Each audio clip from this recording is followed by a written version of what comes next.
bago ka bumaba, meron akong question sa'yo. Medyo off-topic to eh. Pero, I wanted to ask you this for a very long time. Sabi ko, ikwento mo to sa live. Ganyan. Oo, naalala mo. Oo, di ba? Sabi ko, kasi, I don't think, hindi ko alam kung nakwento mo na to sa ibang venue. Wala pa, ever. Wala pa, ever. Ayun. Kasi si Paolo. Nakwento ko siya once, brush lang, dun sa interview ko, tawang-tawa sila. Nakwento ko na pala once, pero yung sa show ko, yung show ni Miss Badit, yung interview ko. Ay, oo. In general na hindi ko pa siya nakakita. Ikwento mo ulit dito, tapos ikwento mo ng para malaman ng mga Tagalog. Ayan. Kasi si Paolo, siya, tawag dito, lumaki siya talaga sa Davao. Tapos, madyanda na yan si Paolo, mukha lang talagang baby. Ganyan, mukha lang talagang baby. So, naabutan niya si PRRD. Naabutan niya talaga si PRRD nung estudyante pa siya.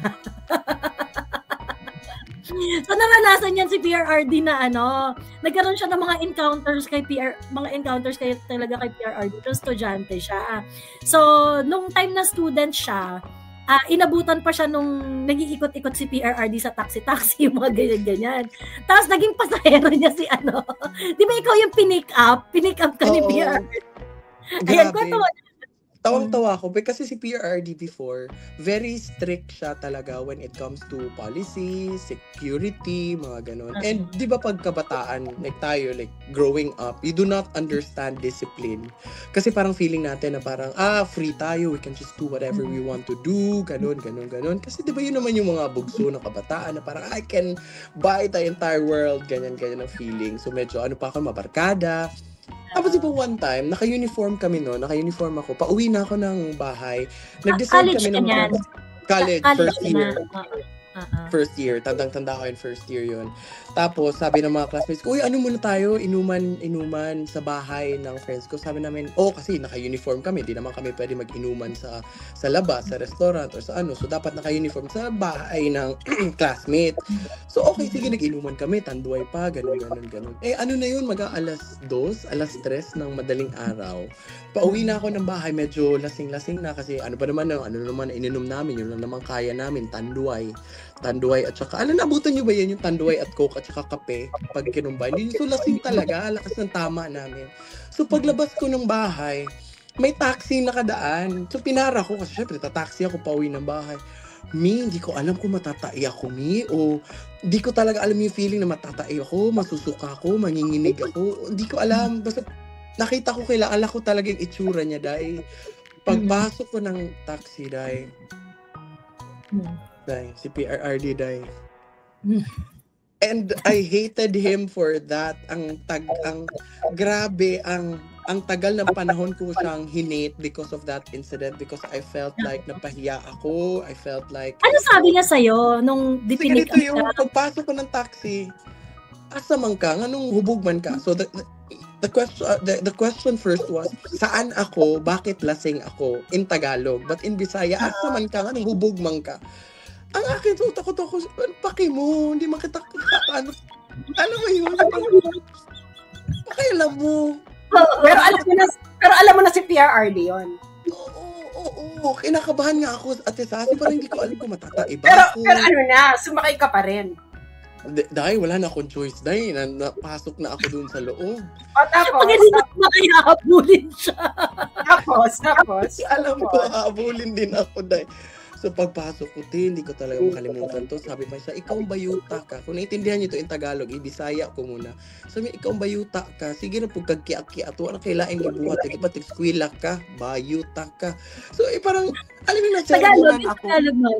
Ikaw bayuta ka. Ang alam mo lang, paglalandi, wala ka na ibang inasikaso. Kundi maglandi ka, dapat nag-aaral ka. Ganyan ang pagkasabi niya. Sa utak ko, putangina, ba't ba ko pinapakialaman? Hindi naman kita nanay, hindi naman kita tatay. Alam mo yun, and I hated him for the longest time. Kasi eto pang malala. Akala mo yun na. Hinatid niya ako sa bahay. Oo, nagbayad pa ako ng 50. Tangina no, nagbayad ako ng 50. Nasermonan pa ako. Nagbayad ka sa taxi. Paano ka na siningil? Naka-plug. Sabi, bayad mo? Oo, 50. 50. Ganun siya. Nagbayad ako. Puta, akala mo natapos ng kwento. Hindi pa, sa Tejo, hindi pa. Hinatid pa niya ako sa gate, dahil. paglabas ng nanay ko, dahil ang nanay ko, naglaki ang mata. Oo. Kasi syempre, PRRD yan eh. Oo. Napagalitan pa kaming dalawa, dahil. Ang ending, nasampal ako ng nanay ko. Alam mo yun, yung parang typical na napahiya ang aking magulang dahil akala ng magulang ko, nagsashabu ako, nagda-drugs ako kasi ayaw naman ni PRRD nang ayoko ng drugs. Yung mga ganyan. So, akala ng nanay ko nagganyan. Oo, nag-inom lang naman kami. Alam mo yun? So, parang grabe. And I hated him for the longest time. So, super hate ko siya. Pero alam mo yun, sabi ko, Ate Joy, kinukwento ko to sa kanya. Pag tumatanda ka pala, no, nare-realize mo na, oo nga pala, no, he did the right thing of, nagdisiplina sa Father, no? Father, di ba? Oo. Kung sa pamangkin ko yun, baka nabugbog ko din ang mga pamangkin ko ngayon. Pero kung sa akin dati, kung tatanungin mo ako, parang I hated him for that for the longest time. Parang masyado kang pakialamero sa amin. We wanted to gimmick. Kasi diba, gimmick namin hanggang 12:00 lang dito sa Davao, tapos na. Gusto namin magwalwal. Kami yung generation na hinawakan ni PRRD that time. Na para kami yung kinontrol niya, kami yung una niyang dinisiplina. Which is hindi naman siya nahirapan. Kami yung hirap. Kaya yung yung sa Davao, yung raised by PRRD na nila. Yung, di ba may ganung parang slogan sila doon na raised by PRRD. Raised by Duterte. Raised by a Duterte. Ganun. Mayor pa lang siya noon, sabi ni Joel Carrasco. Oh, malamang. Yeah. Oo, mayor siya noon. So kami yun.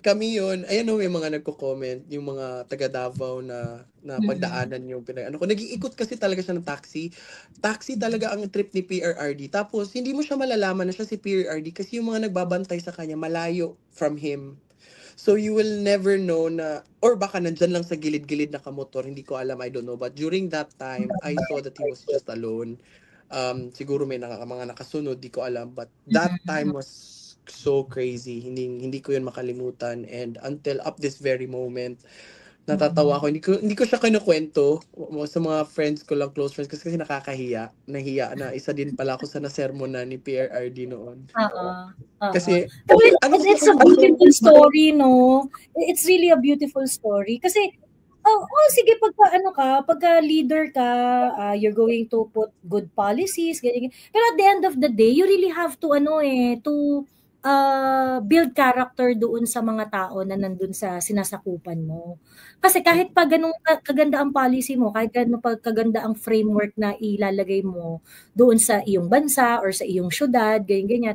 Pagka yung mga eventually nahahawak ng pwesto are going to be vile people, mga walang respeto, basto sa magulang, manggagancho, mahilig manlamang, yung mga ganong klaseng tao.